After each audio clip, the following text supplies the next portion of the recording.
The world just crossed a line, quietly, but unmistakably.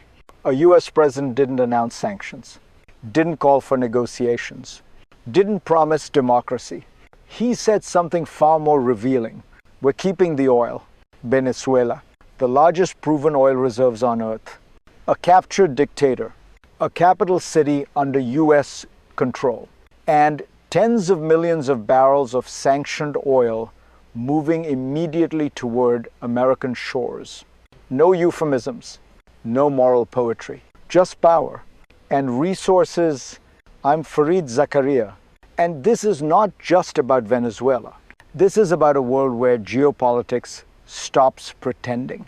Trump compared this moment to Iraq, not to regret the war, but to criticize the mistake. They didn't keep the oil. This time, he says they will. If you want to understand how global power is being rewritten in real time, stay with me. And if this kind of analysis sharpens how you see the world, engage with it, share it. These moments define eras. Because before we debate whether this is right or wrong, we need to ask something more basic. What problem is this move actually trying to solve? Strip away the drama, ignore the headlines, and the problem becomes clearer. This is not at its core about Maduro. He is already gone.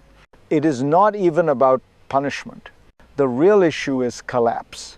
Venezuela is sitting on unimaginable oil wealth, yet it cannot feed itself, cannot stabilize its currency, cannot maintain its own energy system. A state rich in resources and poor in capacity. From Washington's perspective, that is not just a tragedy. It is a vacuum. Oil under sanctions produces nothing. Oil under chaos empowers no one. Oil under collapse invites rivals, black markets, and long-term instability. So the logic is brutally simple. If Venezuela cannot manage its oil, someone else will. Not later. Now, control the oil, stabilize the system, manage the transition. That is the argument being made, quietly embedded inside a very loud move. But once you define the problem this way, another question emerges, and it is far more uncomfortable. How did Venezuela reach a point where losing control of its oil became thinkable at all? To understand this moment, you have to rewind.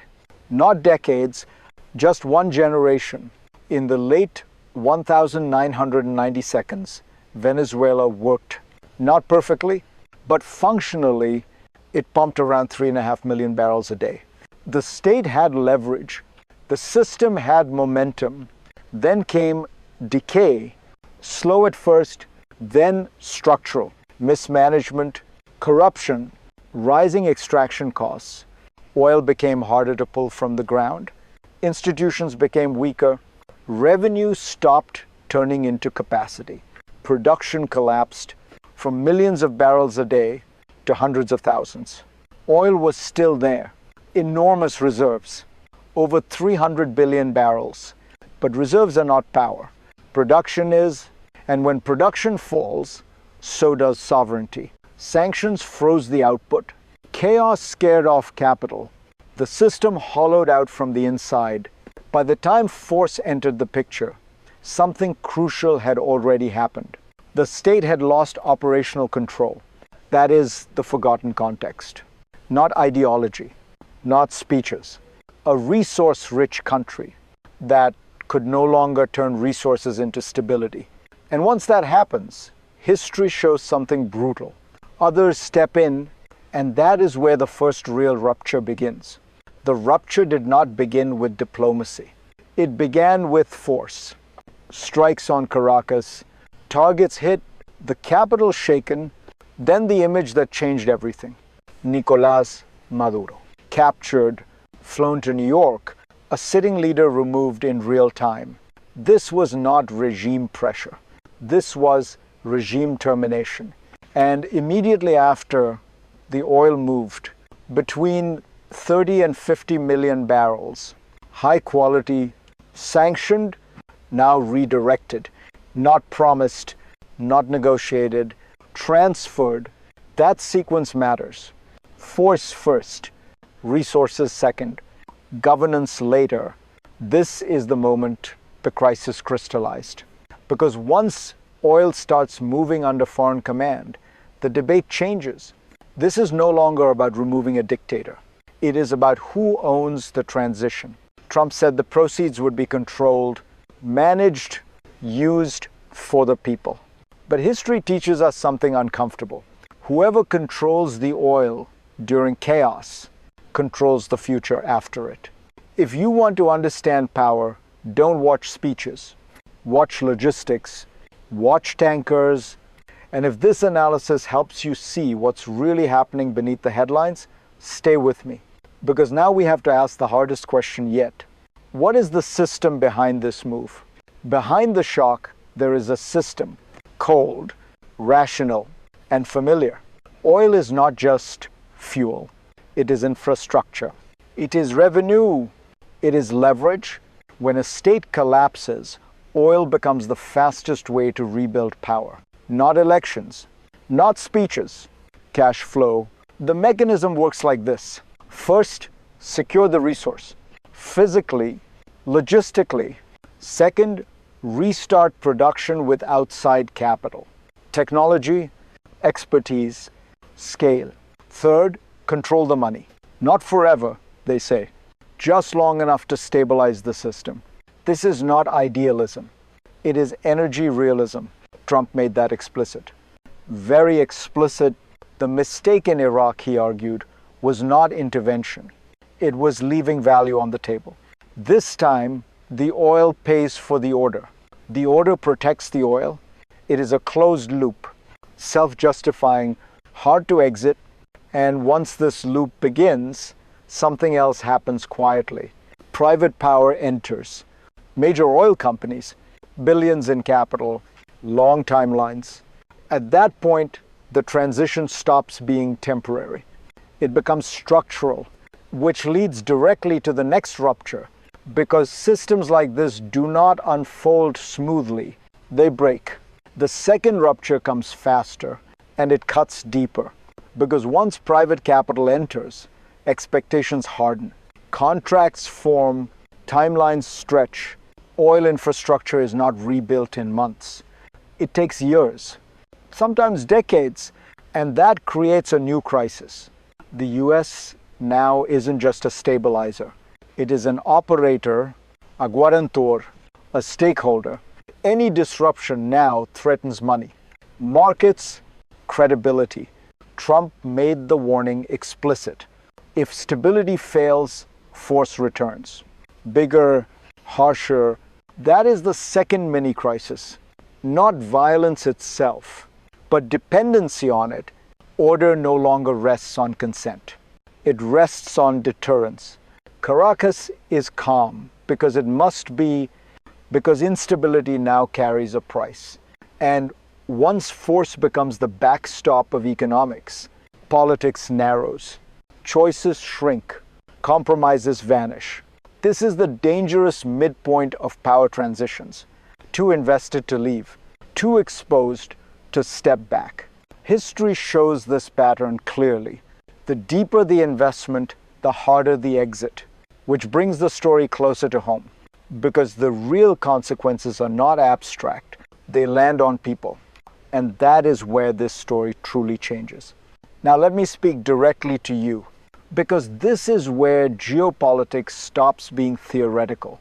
You don't live in reserve charts. You don't live in production numbers. You live in prices, stability, fear. If you are Venezuelan, this moment is disorienting. Relief mixed with humiliation, order returning. But ownership leaving, you may see lights turn back on, fuel flowing again, jobs reappearing, but you also see something else. Decisions made elsewhere, revenue managed by others, your future negotiated without you in the room, and if you are American, this feels distant.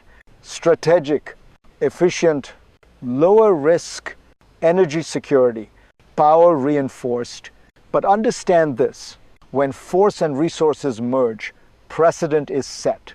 What happens here becomes a template for others for later.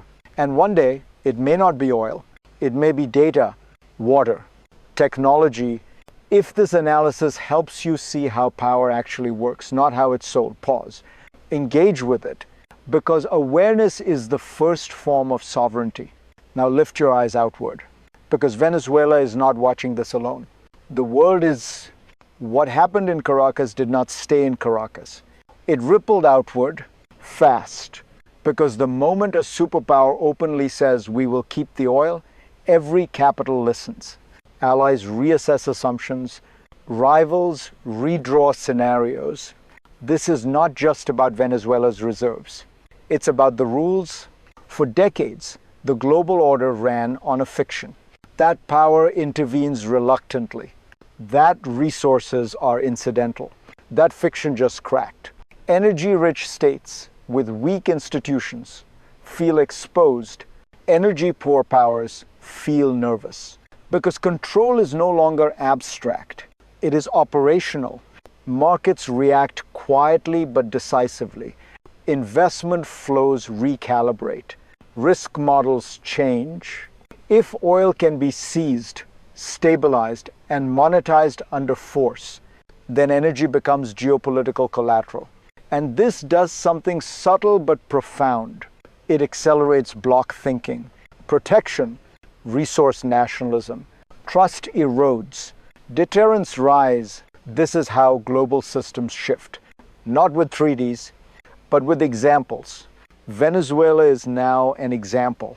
And once an example exists, the future stops being theoretical. Which brings us to the most important question of all. Where does this lead next? From here, three futures open up, not predictions, paths. First, the optimistic one. Oil production stabilizes. Infrastructure gets rebuilt. Revenue returns. The transition holds. Force recedes. Local governance slowly reemerges.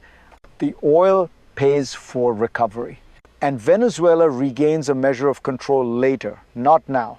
This is the cleanest story, also the hardest to sustain. Second, the middle path.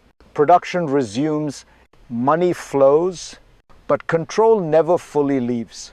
Stability exists, so does dependency. Venezuela works again, but inside constraints set elsewhere.